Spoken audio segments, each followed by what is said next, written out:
যদি গ্রোথ হরমোনের পরিমাণ বেড়ে যায়, কারণ ও কিন্তু এই মেটাবলিজম গুলোকে কন্ট্রোল করাচ্ছে, বেশি পরিমাণে করবে, ব্লাড গ্লুকোজ লেভেল বেড়ে যাবে, বডির মধ্যে ডায়াবেটোজেনিক এফেক্ট দেখা যাবে।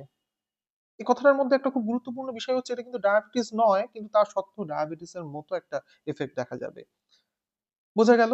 এইবার আসা যাক আমাদের ডিসঅর্ডার আছে। কি কি ডিসঅর্ডারস আমরা দেখব?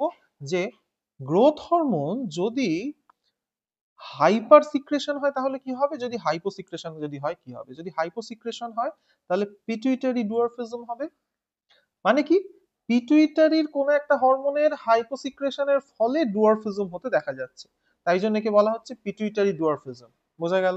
হাইপার সিক্রেশন হলে দেখা যাবে জাইগান্টিজম দেখা মানে সৃষ্টি হবে, মানে সেই একদম গ্রেট খালির মতো দেহের আকার আকৃতি বিশাল আকার, তাহলে এটাকেই কিন্তু বলা হচ্ছে জাইগান্টিজম, অ্যাডাল্ট